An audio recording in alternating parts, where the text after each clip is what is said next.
মুসলমান যেইটা আপনার বিগত রমজান মাসে 4 রাকাত পর পর আমরা পড়েছি, 4 রাকাত পর পর আমরা তারাবিতে পড়তাম সুবহানাজিল মুলকি ওয়াল মালাকুত সুবহানাজিল ইজ্জতি ওয়াল হাজমাতি ওয়াল আইবাতি ওয়াল কুদরাত। এইটা আপনার আমরা রমজান মাসে পড়েছি। আল্লাহর তিনজন ফেরেশতা মাঠে দাঁড়িয়ে দাঁড়িয়ে আপনার জোর আওয়াজে, যাতে করে আপনার আওয়াজটা নবী ইব্রাহিমের কান পর্যন্ত পৌঁছায়, এইরকম করে আপনার একবার আল্লাহর প্রশংসা করে দিয়েছেন। যেমনই আপনার একবার আল্লাহর প্রশংসা করে দেওয়া, আল্লাহ পাক বলতে আছেন ফেরেশতা আর তোমাদের কিছুই করতে হবে না, এবার তোমরা তিনজন হাঁটতে আরম্ভ করে দাও। আল্লাহর হুকুম হয়েছে মুসলমান, আল্লাহর তিনজন ফেরেশতা এবারে আপনার হাঁটতে আরম্ভ করেছেন। যেমনই আপনার তারা হাঁটতে আরম্ভ করেছেন, আল্লাহর নবী ইব্রাহিম আলাইহিস সালাম এবারে কিন্তু আপনার উনি ডাক দিতে আরম্ভ করেছেন। আল্লাহর খলিল ডাক দিয়ে বলতে আছেন ভাইরা একটু তোমরা দাঁড়িয়ে যাও, কয়টা কথা তোমাদের সাথে আছে। ফেরেশতা তিনজন দাঁড়িয়ে গিয়েছেন। আল্লাহর নবী ইব্রাহিম খলিলুল্লাহ বলতে আছেন ভাইরা একটু আগে তোমরা আমার আল্লাহর প্রশংসা করছিলে না? বলে হ্যাঁ আল্লাহর প্রশংসাই করেছিলাম। আল্লাহর নবী বলতে আছেন ভাইরা আর একটিবার কি আমার আল্লাহর প্রশংসা করে আমি ইব্রাহিম আমাকে শোনানো যাবে না? যেমনই আপনারা বলো, আল্লাহর তিনজন ফেরেশতা বলতে আছেন ওগো নবী ইব্রাহিম আমরা আল্লাহর প্রশংসা করেছি, এবার আপনি নিজের ইচ্ছায় আরো একবার আল্লাহর প্রশংসা শুনতে চান, এবার আপনি বলুন।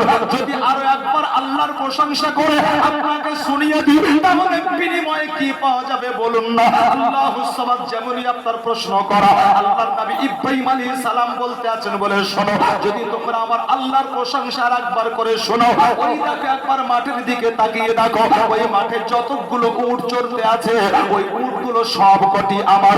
যদি আমার আল্লাহর প্রশংসা আর একবার শুনিয়ে দেয় ওই উটগুলোকে আমি 3 ভাগে ভাগ করব, আর একটি ভাগের মালিক কিন্তু আমি তোমাদের বানিয়ে দেব, অর্থাৎ একটি ভাগ উট তোমাদের দিয়ে দেব। আল্লাহর তিনজন ফেরেশতা আরেকবার আল্লাহর প্রশংসা করলেন বিরাদার। যেমনই আপনার আল্লাহর প্রশংসা করা, অর্থাৎ ওনারা তিনজন মিলে পড়তে আছেন সুবহানাজিল মুলকি ওয়াল মালাকুত সুবহানাজিল ইজ্জতি ওয়াল আজমাতি ওয়াল হাইবাতি ওয়াল কুদরাত। যেমনই আপনার পড়ে দাও আমার আল্লাহ পাক বলতেছেন ফেরেশতা আর তোমাদের পড়তে হবে না, এবার তোমরা কাজ করো, ওই একটি ভাগ উট নিয়ে তোমরা চলতে আরম্ভ করো। একটি ভাগ উট নিয়ে যেমনই আপনারা চলতে আরম্ভ করেছে, আল্লাহর খলিল ডাক দিয়ে বলতে আছেন ভাইরা আমাকে আমার আল্লাহর প্রশংসা একবার শোনালে একটি ভাগ উট তোমাদের দিয়ে দিয়েছি, আর একবার কি আমার আল্লাহর প্রশংসা শোনানো যাবে না? যেমন বলা ফেরেশতা তিনজন বলতে আছেন ওগো নবী ইব্রাহিম একবার প্রশংসা শুনে আপনি একটা ভাগ উট দিয়েছেন, এবার যদি আপনার আল্লাহর প্রশংসা শোনাই বিনিময়ে কি পাওয়া যাবে আপনি একটু বলুন না? আল্লাহর খলিল বলতে আছেন ভাইরা শোনো, অবশিষ্ট যে দুটো ভাগ আছে ওইগুলোর মধ্যে থেকে আরো একটি ভাগ তোমাদের দিয়ে দেব। একবার জোরে জোরে বলুন না সুবহানাল্লাহ। আর একবার আল্লাহর প্রশংসা করে শোনালেন ফেরেশতা তিনজন। আল্লাহর নবী বলতে আছেন বলে যাও আরো একটি ভাগ উঠবা তোমাদের দিয়ে দিলাম। আল্লাহর ফেরেশতা তিনজন চলতে আরম্ভ করেছেন। আল্লাহর খলিল ডাক দিয়ে বলতে আছেন ভাইরা একবার দুইবার তোমরা আমার আল্লাহর প্রশংসা শুনিয়েছো, আমার উটগুলো 3 ভাগ করেছিলাম, 2টি ভাগ আমি তোমাদের দিয়ে দিয়েছি, আর একবার যদি আমার আল্লাহর প্রশংসা শোনাও তাহলে বাকি উটগুলো তোমাদের দিয়ে দেব। ও মুসলমান আরেকবার আল্লাহর প্রশংসা শোনালেন ফেরেশতা তিনজন। আল্লাহর নবী ইব্রাহিম আলাইহিস সালাম সবকটি আপনার উট দিয়ে দিয়েছেন বিরাদার। আমার আল্লাহ পাক বলতেছেন ফেরেশতা এবার তোমরা চলতে আরম্ভ করো। ফেরেশতা তিনজন চলতে আরম্ভ করলেন। আল্লাহর খলিল এবার ডাক দিয়ে বলতে আছেন ভাইরা শোনো, একবার দুইবার তিনবার আমার আল্লাহর প্রশংসা শুনিয়েছো, উটগুলো আমি তোমাদের সব দিয়েছি, আর একবার কি আমার আল্লাহর প্রশংসা শোনানো যাবে না? এজন্যই কি আমি নবী ইব্রাহিম আমি আল্লাহর প্রশংসা করতেও পছন্দ করি, আল্লাহর প্রশংসা আমি শুনতেও পছন্দ করি, আর একবার কি আমার আল্লাহর প্রশংসা শোনানো যাবে না?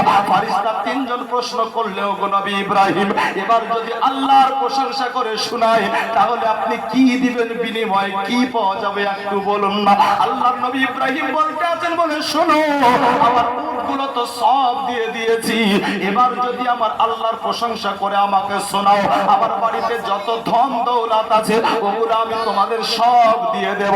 আল্লাহর ফেরেশতা তিনজন বলতে আছেন ওগো নবী ইব্রাহিম আপনার বাড়ি পর্যন্ত যাওয়ার সময় কিন্তু আমাদের নাই, আপনার বাড়ি পর্যন্ত যাব না, এই জায়গাতে এই মাঠের মধ্যে কি দিবেন আপনি একটু বলুন না? আল্লাহর নবী ইব্রাহিম আলাইহিস সালাম বলতে আছেন বলে শোনো, যদি তোমরা আরো একবার আমার আল্লাহর প্রশংসা করে শোনাও তাহলে আমি নবী ইব্রাহিম এই মাঠ থেকে আর বাড়ি যাব না, এই মাঠ থেকে আমি তোমাদের সাথী হয়ে যাব।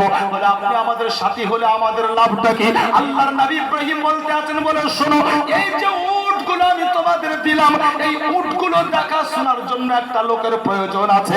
যদি তোমরা আমার আল্লাহর প্রশংসা শুনিয়ে দাও, আমি নবী ইব্রাহিম আমি সারা জিন্দেগি আমি তোমাদের উটগুলো দেখাশোনা করব, আর বিনিময়ে তোমাদের থেকে আমি একটা টাকাও নেব না। শর্ত হলো এটাই, আমি তোমাদের উটগুলো সুন্দর করে দেখাশোনা করব, আর বিনিময়ে তোমরা কি করবে? আমাকে আমার আল্লাহর প্রশংসা করে শোনাবে। ব্যাস, এটাই আমার বেতন, এটাই আমার সব। আল্লাহর প্রশংসা করে শোনাবে।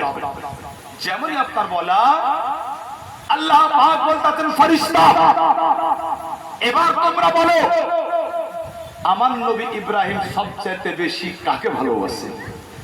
ফেরেশতা তিনজন মস্তক নত করে বলেছিলেন, আল্লাহ তোমার নবী ইব্রাহিম তোমার চাইতে বেশি কাউকে ভালোবাসে না। আল্লাহ বললেন, ফেরেশতা এটা তো তোমাদের পরীক্ষা ছিল, এবার আমি আমার ইব্রাহিমের পরীক্ষা নিই। দেখো আল্লাহ পাক রব্বুল আলামিন পরীক্ষা আরম্ভ করলেন। বেরাদার